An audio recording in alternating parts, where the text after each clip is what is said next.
सिया राम जय जय राम, राम सिया राम जय जय राम।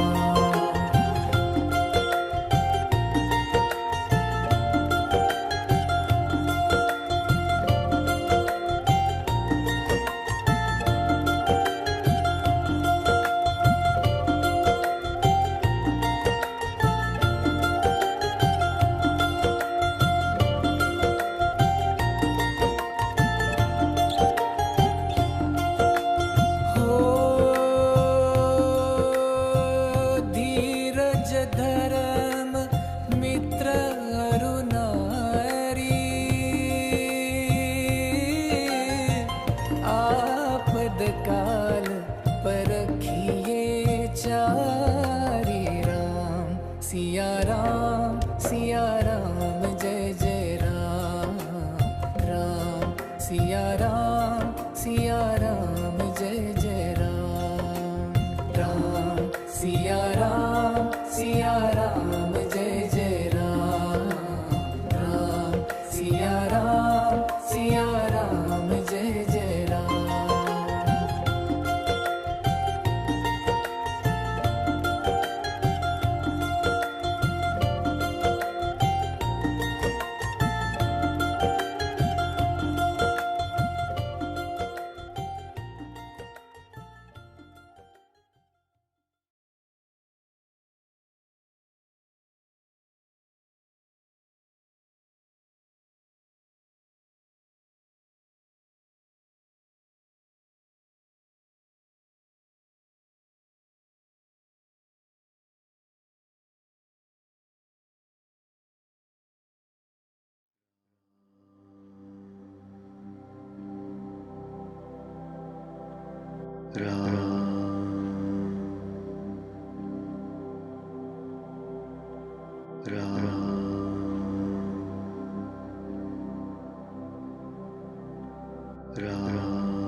हे नाथ पद कमल का मुझको पराग करना। हे नाथ पद कमल का मुझको पराग करना। या गुंज मालिका के, या गुंज मालिका के भीतर का ताग करना। हे नाथ पद कमल का मुझको पराग करना। जिसको अधर पे धर कर करते हो प्रेम वर्षा। जिसको अधर पे धर कर करते हो प्रेम वर्षा। उस सरस बांसुरी का, उस सरस बांसुरी का मृदु मधुर राग करना। उस सरस बांसुरी का मृदु मधुर राग करना। हे नाथ पद कमल का मुझको पराग करना। रासेश्वरी सहित तुम जिसमें विराजते हो। रासेश्वरी सहित तुम जिसमें विराजते हो। ब्रज भूमि की वो लतिका, ब्रज भूमि की वो लतिका तरुकुंज बाग करना। ब्रज भूमि की वो लतिका तरुकुंज बाग करना। हे नाथ पद कमल का मुझको पराग करना। या श्री चरण महावर का बिंदु राग करना। या श्री चरण महावर का बिंदु राग करना। या गोपियों के सुंदर, या गोपियों के सुंदर सिर का सुहाग करना। या गोपियों के सुंदर सिर का सुहाग करना। हे नाथ पद कमल का मुझको पराग करना। हे नाथ पद कमल का मुझको पराग करना। या गुंज मालिका के, या गुंज मालिका के भीतर का ताग करना, हे नाथ, हे नाथ, हे नाथ।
या अपने हृदय में ही उस सब का जवाब मिलता था। 10 साल उनकी सेवा में रहा, कभी कोई मौका प्रश्न करने का जबान से करने का नहीं आया। जबान से सिर्फ इतनी बात हुई कि आप बाजार जाने के लिए कह रहे थे, गाड़ी तैयार है या भोजन तैयार है, कि आप पूछा कभी नहीं। एक बार क्या हुआ कि ये सेवक उनके दर्शन करने एटा गया, अब एटा में थे, और आपको ताजुब होगा कि वो पुलिस डिपार्टमेंट में थे। He was head clerk in the police department. एटा मैं और एक मेरे मित्र हम पहुंचे, दोनों माता जी के दर्शन किए, चरण छुए। 5 बजे लगभग हम पहुंचे। महाराज अक्सर 5, सवा 5 या 5:30 तक तो जरूरी घर आ जाते थे, लेकिन उस रोज नहीं आए। 6 बज गए, नहीं आए। 7 बजे महाराज नहीं आए, 8 बजे महाराज नहीं आए, 9 बजे महाराज नहीं आए। तब वो माता जी ने कहा कि भाई क्या बात है, आज तुम्हारे भाई साहब 5 बजे आ जाते, आप लोग जरा दफ्तर जाके देखिए क्या बात। एक रिटायर्ड ऑफिसर उनके साथ में रहा करते थे। ये सेवक, इसके मित्र जो साथ गए थे, और रिटायर्ड ओवरसीयर साहब, हम 3 व्यक्ति। रिटायर्ड ओवरसीयर साहब ने एक लालटेन, हरिकेन लालटेन अपने साथ ले ली। कुछ रास्ता ऐसा था कि जहां स्ट्रीट लाइट नहीं थी, इसलिए उन्होंने लालटेन हाथ में ले ली, और हम लालटेन लेके दफ्तर पहुंच गए। जब दफ्तर पहुंचे तो हमने क्या देखा कि दफ्तर लगा हुआ है और सारा स्टाफ मौजूद है, and they were extremely busy. हमें देखते हुए चौंके, अरे आप लोग कहाँ गए? करब आ गए तो कोई बात नहीं, कुर्सियां डलवा दी, आप लोग बैठे। आई एम एक्सट्रीमली बिजी, हम लोग बहुत व्यस्त, कल हमारे दफ्तर का इंस्पेक्शन होने वाला। अरे ही बात, रियली एक्सट्रीमली बिजी, ये फाइल निकालो, ये करो, वो करो, इंस्ट्रक्शन स्टाफ को दे रहे थे। हम लोग बैठ के कुर्सियों पर बैठ गए। 10-15 मिनट तक तो ये सेवक देखता रहा क्या हो रहा है, और 10-15 मिनट के बाद इसको अपना होश नहीं रहा। इतना सुंदर ध्यान लगा, ऐसी समाधि की अवस्था हुई कि जो जिंदगी में कभी नहीं हुई, कितना ही अभ्यास करने के बाद भी नहीं हुई। कुर्सी पर बैठा था, कुर्सी के आर्म्स बाजुओं में घुस गए, खून बंद हो गया, ये होश नहीं। 11:30 बजे के लगभग जब काम समाप्त हुआ, उनका आप चलेंगे, लेकिन होश नहीं था। इनके इस सेवक के जो साथी थे, उन्होंने इस सेवक की ओर देखा, फिर जो कहा तो इसे हिला दिया। जब उठाया तो नेचर टूट गया, कोई दिक्कत नहीं, आंख खुल गई। लेकिन आंख खुलने के बाद ये बड़ी हैरत में था कि महाराज इतने बिजी थे, और इस सेवक की ये हालत, उनके पास बैठ करके इसने अपने मन को कोसा है कि तू बहुत नीच है। तो ये सोचता रहा कि ये कैसे बनेगा। अरे ऐसे महान संत के साथ कौन सी बात नहीं बन पाई। बड़ा रोना अपने ऊपर है। तो अभ्यास बहुत बड़ी चीज है,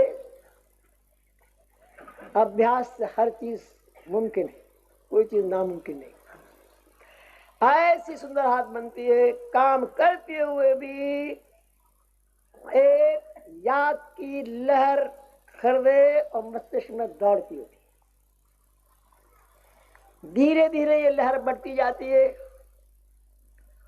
और जिनके स्पिरिचुअल ग्लैंड्स चक्रास एक्टिवेट हो चुके हैं, उनको बड़ा सुंदर अनुभव होता है। अगर आज्ञा चक्र स्पंदन होता है, मेंटल वर्क करते हुए भी आज्ञा चक्र जागृत है, सुंदर स्थिति बनी हुई है ध्यान की, और काम भी हो रहा है। तब आत्मा को यह विश्वास हो जाता है कि काम करते हुए भी उसकी याद बराबर मौजूद है। पहला अनुभव हो, साथ साथ और दूसरे अनुभव होने शुरू होते हैं। क्योंकि हम काम जो करते हैं भगवान को अर्पण करके करते हैं कि हे प्रभु आप कीजिए, मैं नहीं करता। और जब हो जाता है तो भगवान को अर्पण कर देते हैं कि हे प्रभु आपने किया, मैंने नहीं किया। उसका धीरे धीरे ये अनुभव होता है कि काम बड़ा मामूली सा था जो शुरू किया गया, लेकिन रिजल्ट उसका बड़ा महान, बहुत ऊंचा, जो कभी आप एक्सपेक्ट नहीं करते थे। ऐसी बातें जिंदगी में बनने लगती, यू आर अमेज्ड। और फिर ये विश्वास होता है कि करने वाला तो कोई और है। I am only a tool in his hands, मैं एक यंत्र हूं खाली उसके हाथों, उसके हाथों, करता कोई और है। Real doer is somebody else, I am not the real doer. ये विश्वास मजबूत होता चला जाता है,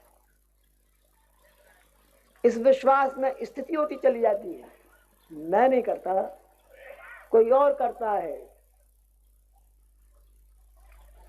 यह अभ्यास छुट्टल खेले सच्चल हो, महात्माओं की बात है। अभ्यास बहुत बड़ी चीज है। करत करत अभ्यास के जड़मत हो सुजान, रसरी आवत जात के पत्थर पड़े निशान, पत्थरों पर भी निशान डाल देती है। तो इसीलिए भगवान कृष्ण ने गीता में अभ्यास के ऊपर बड़ा भारी जोर दिया है। गीता में 4 बातें मुख्य हैं जो नोट करने लायक साधकों के लिए। पहली आहार की शुद्धि, दूसरी विहार की शुद्धि जो इस सेवक में बड़ी डिटेल मिली, तीसरा अभ्यास जो चल रहा है बराबर, और अभ्यास के बाद वैराग। और वैराग के हम लोग गलत माने समझते हैं। सच्चा वैरागी कौन है? इसने कपड़े छोड़ दिए, घर बार छोड़ दिया, झोंपड़ों में रहने लगा या पत्थर की गुफाओं में रहने लगा, पहाड़ों की गुफा में, वो शायद ना वैरागी, त्यागी हो सकता है। सच्चा वैरागी वो है कि जिसका हृदय परमात्मा की याद में निरंतर डूबा रहता है, एक क्षण को भी दूर नहीं, वो सच्चा वैरागी। मुझे अपना बहुत सुंदर अनुभव याद है कि सेवा में गया, उनकी कृपा से इस सेवक का मन बहुत सुंदर लगने लगा, जो इसकी बड़ी हार्दिक इच्छा थी कि इसका चित्त नहीं लगता, प्रभु ध्यान में चित्त नहीं लगता, बहुत कोशिश करता हूं नहीं लगता, जागता हूं, रोता हूं, सब कुछ करता नहीं लगता। उनकी सेवा में जाने के बाद मन बहुत सुंदर लगे, होश नहीं रहता था, इतना सुंदर मन लगता था। मन लगा हुआ है, घर में बच्चों ने शोर मचा दिया कि मेरे पास कॉपी नहीं है, कलम नहीं है, मेरा कलम आना है, मेरी किताब आनी है। वाइफ ने कहा अभी दूध नहीं आया है। इतने आनंद में डूबे थे, क्या बवाल पैदा हो गया।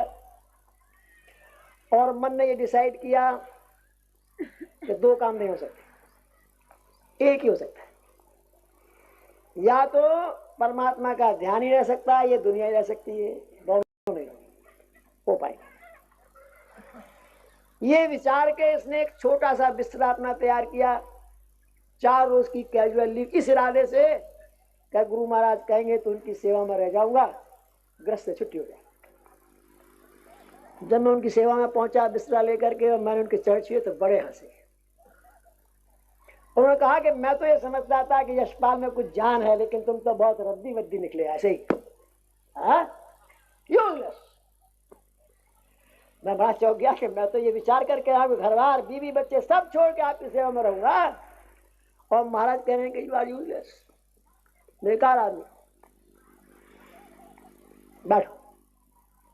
अच्छा ये बताओ, हम तुमसे कह रहे हैं कि तुम बाल बच्चे गृहस्थी नौकरी वोकरी सब छोड़ दो और हमारे पास आकर रहने लगो। जब हमारे पास रहोगे तो हम क्या कहेंगे, किस लिए नौकरी छोड़िए, किस लिए बच्चे छोड़े, कि परमात्मा की याद बने, इसीलिए नहीं ना। तो वो पीपल का पेड़ है, उसके नीचे जाके बैठ जाओ, तो ध्यान बराबर लगा रहे, जरा मन ना हटा इधर उधर। तब काम तो तुम्हारे पास कुछ है नहीं, मन लगा रहना चाहिए, इधर उधर नहीं होना चाहिए। और बेटा अगर उस पीपल के पेड़ पर कोयल आके कूकने लगी तो क्या गारंटी है कि तुम उस कोयल की कूक को ना सुनने लगोगे? है कोई गारंटी तुम्हारे पास? नहीं कर सकते। मन तो ऐसी चीज है, क्या गारंटी कर सकते? मैं तुम्हें कहा सन्यास ले लो, गंगा के किनारे रहो, और तुम गंगा स्नान करने सुबह सुबह ब्रह्म मुहूर्त में निकले और गंगा का स्नान कर रहे हैं, मन सुगंध वायु बह रही है, सुंदर सुंदर लहरें आ रही हैं, सूरज की प्रातः काल की बड़ी सुंदर किरणें पड़ रही हैं, तो क्या गारंटी है कि तुम्हारा मन परमात्मा की याद छोड़ करके उस प्राकृतिक सौंदर्य में न लग जाएगा? है कोई गारंटी? नहीं महाराज, कोई गारंटी। बस घर में रहो। जब बच्चा रोता है तो सोचो कोयल कूक रही है, पेड़ के नीचे बैठे हो। अगर घर में नहीं कर सकते तो जंगल में भी नहीं कर सकते। उसके बाद फिर आपने कहा, जानते हो माया क्या चीज है? खामोश। कहा ना बीबी माया है, ना बच्चे माया है, ना धन दौलत माया है, ना इष्ट मित्र माया है। तो इसी को माया समझते हैं, दुनिया इसको माया समझती है। भाई पैसा है, कामनी, कांचन, संतान, ये पैसा रुपया ये सब माया ही है। जमीन जायदाद, और कौन सी माया है? सारे नाम उन्होंने गिना दिए कि ये कोई भी माया नहीं है। माया क्या है? माया है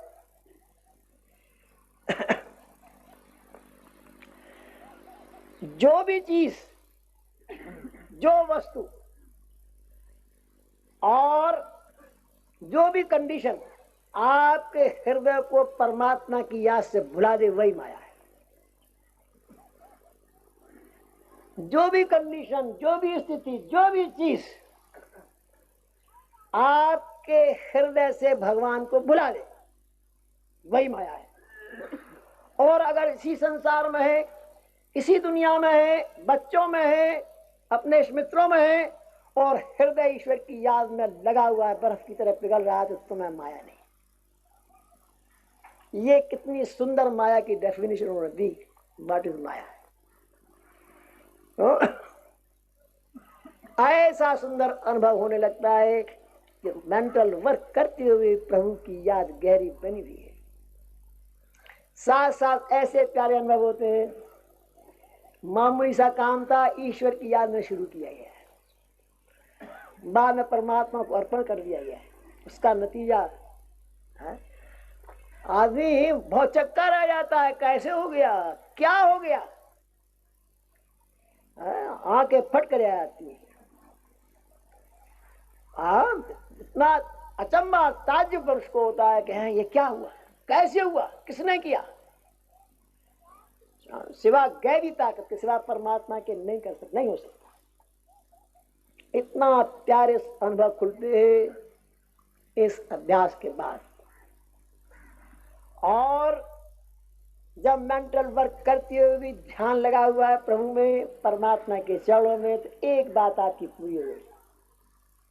24 घंटे निरंतर प्रभु की याद है। चलते फिरते, खाते पीते, संसार का हर व्यवहार करते, आपको ईश्वर की याद मौजूद है, परमात्मा के। कभी एक सेकंड को भी उससे नहीं भुला पाते, न भूल सकते। कबीर साहब बगैर पढ़े लिखे थे, उनके लिए काला अक्षर भैंस बराबर है, पढ़े नहीं, लेकिन बहुत बड़े अनुभवी संत थे। और अपने अनुभव जैसे होते वैसे ही के वैसे उनकी वाणी से निकल जाते, दूसरे लोग लिख लेते, याद कर लेते। कबीर साहब ने इस अवस्था का बहुत सुंदर चित्रण किया है, बहुत ही बढ़िया चित्रण किया है। उन्होंने कहा है कि संतो सहज समाधि भली, गुरु कृपा जा दिन से जागी, निश दिन अधिक चली, संतो सहज समाधि भली। ये सहज समाधि कहलाती है। इसके लिए कोई तपस्या नहीं करनी पड़ती, कोई कष्ट नहीं उठाने पड़ते। धीरे धीरे बड़े आराम से, बड़े आनंद से ये अवस्था प्राप्त होती चली जाती है। और चित्त की एकाग्रता सद्गुरु से प्राप्त होती है।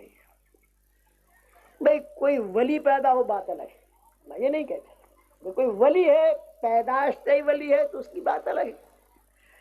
अन्यथा चित्त की एकाग्रता बिना सद्गुरु के प्राप्त नहीं होती,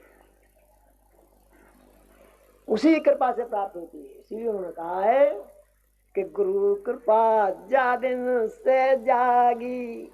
गुरु कृपा से जिस दिन से मेरे अंदर पावर ऑफ कंसंट्रेशन आ गई, मैं चाहूं तो चित्त को एकाग्र कर सकूं, ऐसी शक्ति जब से मुझे आई गुरु कृपा से, तो निषुद्ध दिन अधिक चली, नित्य बढ़ती रहती है, घटान नहीं होता। जैसे जैसे खाली समय में परमात्मा को देता चला जाता हूं, वैसे वैसे इस गहरी अवस्था बढ़ती, ध्यान की गहरी अवस्था बनती चली जाती है, सुतई बनती चली जाती है। जब खाली हूं, काम मेरे पास नहीं है, जिह्वा की नोक तालियों से लगाई और ध्यान में चला गया है। काम आ गया, याद छोड़ दी, काम में लग गया। इस सब धीरे धीरे अभ्यास करते करते करते, और इसकी जो गहराई है बढ़ती, ध्यान की गहराई बढ़ती चली जाती है। गुरु कृपा जा दिन से जागी, निष दिन अधिक चली। जहां जहां डोलूं सो परिक्रमा, जो कुछ करूं सो सेवा। जब सोवूं तब करूं दंडवत पूजूं और न देवा। ऐसा व्यक्ति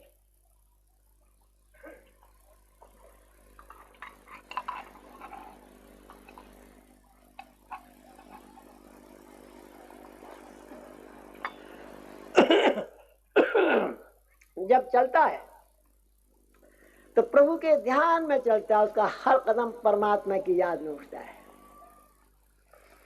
तो वो चल नहीं रहा, वो तो प्रभु की परिक्रमा कर रहा है। जब हम मंदिर में जाते हैं, भगवान की परिक्रमा करते हैं, तो मैं झरोके बने होते, उन झरोकों में से भगवान को देखते हैं। परिक्रमा का मतलब ही ये है कि आप घूमते जाएं और दृष्टि आपकी प्रभु के चरणों में लगी रहे, इधर उधर ना हो। और जब ये व्यक्ति चलता है तो निरंतर परमात्मा की याद में चलता है, ऐसा कदम परमात्मा की याद में उठता है, तो चल नहीं रहा, परिक्रमा कर रहा। जह जह डोलूं सो परिक्रमा, जो कुछ करो सो सेवा। निरंतर प्रभु की याद में ये लगा रहता, सबसे बड़ा काम करता है। इसके पास लोग आते हैं संसार के सताए हुए, दुखी हृदय लेके आते हैं, आके बैठते हैं, शांति और सुख लेके जाते हैं। दग्ध हृदय आते हैं, आत्मिक शांति, सच्चा सुख लेके वापस चले जाते हैं। कितनी बड़ी सेवा है, कितनी सच्ची सेवा, आत्मिक सेवा है, आत्मा की सेवा है, आत्मा को सच्चा सुख देने वाली सेवा है। दूसरों की आत्मा को सच्चा सुख, उनके तप्त हृदयों को शांत करती है, सच्चा सुख उन्हें प्रदान करे, ऐसी सुंदर सेवा है, निरंतर बनी रहती है।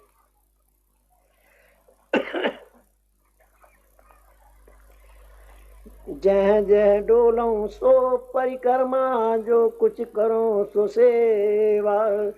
जब सोवूं तब करूं दंडवत पूजूं और न देवा। जब ये भक्त सोता है तो भगवान की गहरी याद में सोता है,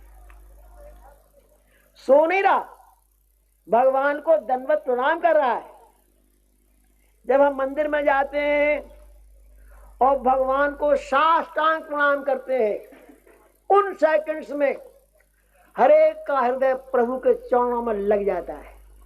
और 2 सेकंड जब हम प्रभु को साष्टांग प्रणाम करते हैं मंदिर में, उन क्षणों में हमारा हृदय प्रभु की याद में गहरा डूब जाता है। कैसा ही हृदय क्यों न हो, उन क्षणों में प्रभु की गहरी याद बन जाती है। तो ये जो भक्त है जब सोता है तो प्रभु की गहरी याद में डूब के सोता है, तो सो नहीं रहा है, अपने प्रभु को दंडवत प्रणाम कर रहा है।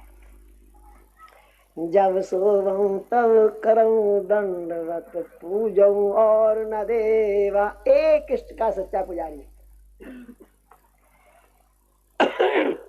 एक इष्ट का मानने वाला है, उसी इष्ट में महब है, उसी में तल्लीन है, उसकी दृष्टि में वही वो रह जाता है और कुछ रहता ही नहीं। हर जगह वही है, उसे हर जगह उसी को देखता है। एक इष्ट का उपासक है। आगे कबीर साहब कहते हैं, कहो सो नाम सुनो सो सुमरन, खाओ पियो सो पूजा, और ग्रह उजाड़ एक समले कहूँ भाव मिटाऊं दूजा। कहो सो नाम, उसकी जिह्वा से प्रभु का नाम ही निकलता है, दूसरी चीज से प्यारी नहीं लगती, प्रभु का नाम ही प्यारा लगता है, और निरंतर उस प्रभु के नाद को ही सुनता रहता है, या उस प्रभु की गाथाएं सुनता रहता है, उस प्रभु के गुणानुवाद ही सुनता रहता है, उसका चित्त इधर उधर कहीं नहीं लगता। कहो सो नाम सुनो सो सुमरन, खाओ पियो सो पूजा। जब ये भोजन करता है, खाता पीता है, तो प्रभु को अर्पण करता है। पहले अपने प्रभु को अर्पण करता है, उसके बाद हर ग्रास प्रभु की याद में खाता है, हर चीज प्रभु की याद में पीता है। भगवान को सच्चा नैवेद्य चढ़ा रहा है, सच्ची पूजा प्रभु की कर रहा है। ग्रह उजाड़ एक समले कहूं भाव मिटाऊं दूजा। ऐसे व्यक्ति को चाहे आप बड़े बड़े भवनों में रखे, चाहे झोपड़े में रखे, वो तो अपने आत्मा के रस को निरंतर चूसता रहता है, उसका असर उस पर नहीं पड़ता। वो तो आत्मा ही है, आत्मा के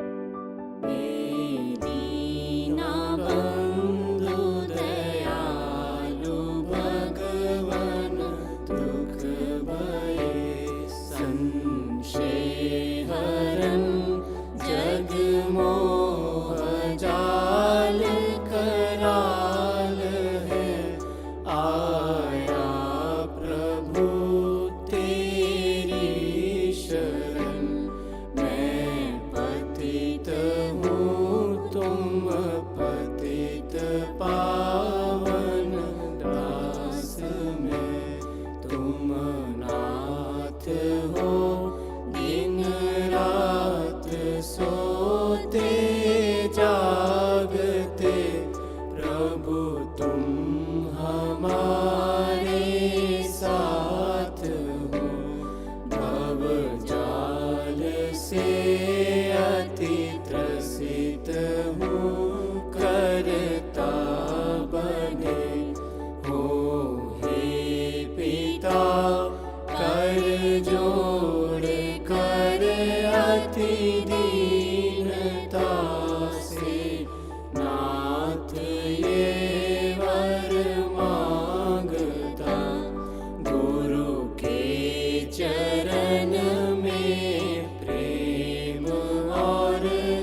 निज दास मुझको कर लिया, अंतिम विनय है आपसे पूरन गुरु, पूरन पिता तब चरण पर हो शीश, जिस दिन प्राण हो तन से जुदा, हे दीना बंधु दयालु भगवन दुख भय, संशय हरन जग मोह जाल कराल है, आया प्रभु तेरी शरण।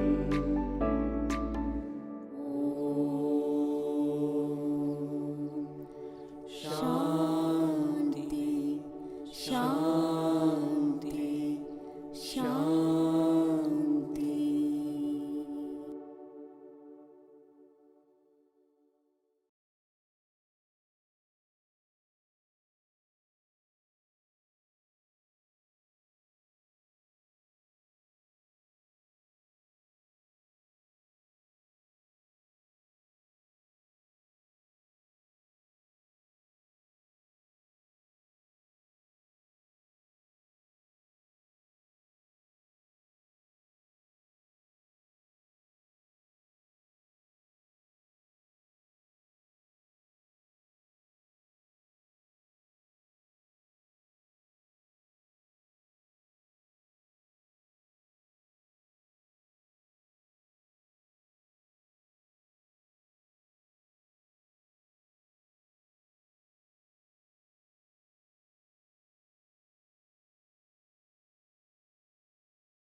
Ram